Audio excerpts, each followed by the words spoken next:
Bonjour et bienvenue sur votre chaîne. Si vous n'avez pas déterminé dans quel signe astrologique se trouve votre ascendant ou votre lune, selon l'astrologie védique, veuillez suivre le lien dans la boîte de description. Je privilégie l'astrologie védique, car elle est perçue comme étant plus fiable que l'astrologie tropicale largement répandue. L'approche védique repose sur les positions des étoiles fixes et l'emplacement des planètes en temps réel. Par exemple, l'astrologie tropicale indiquerait actuellement que Saturne traverse la constellation du Poisson. L'astrologie védique indique bien que Saturne transite dans la constellation du Verseau, ce qui est bien confirmé par l'observatoire de la NASA. Chaque personne peut s'assurer de cette information avec une brève recherche en ligne.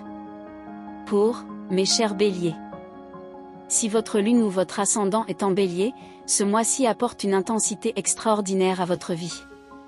De nombreuses choses se déroulent, principalement parce que Jupiter, Uranus et le nœud lunaire Nord résident dans votre première maison. Cette période a été marquée par des changements et des transformations remarquables. Des événements soudains émergent, et c'est un moment de profond changement pour vous. Mars, actuellement dans le signe du Lion et dans votre 5e maison, restera là jusqu'au 18 août. Cette position stimule votre créativité, éveille vos talents artistiques, génère de nouvelles idées et facilite votre expression personnelle.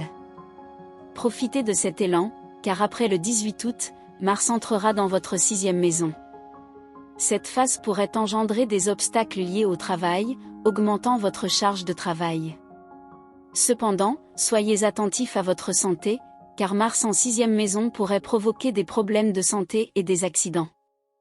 Une vigilance accrue est nécessaire, notamment si vous êtes un bélier ascendant ou lune en bélier, car vous pourriez avoir tendance à agir rapidement et impatientement.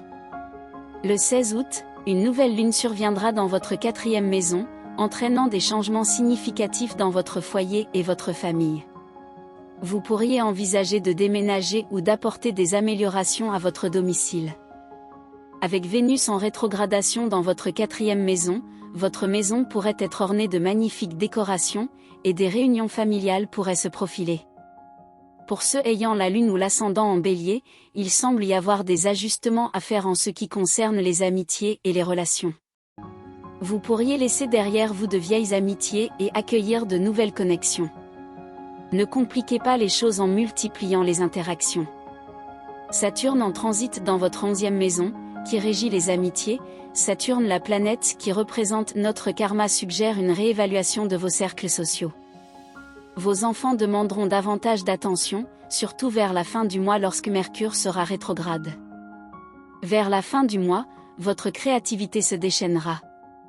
Si vous êtes entrepreneur, vos idées novatrices pourront être mises en avant. Avec Vénus qui rétrograde en Cancer, il est temps d'éclaircir les relations. Prenez l'initiative de résoudre les problèmes en vue d'améliorer vos relations. Bien que des turbulences soient possibles, ce mois est propice à l'action. Cependant, évitez l'impulsivité. Vos efforts créatifs connaîtront une ascension certaine, et votre expression personnelle sera mise en valeur. Néanmoins, gardez à l'esprit la nécessité de préserver votre santé et soyez prudent au travail vers la fin du mois. Les interactions avec les collègues pourraient être un peu plus tendues. Voilà ma lecture pour le mois d'août pour les chers béliers.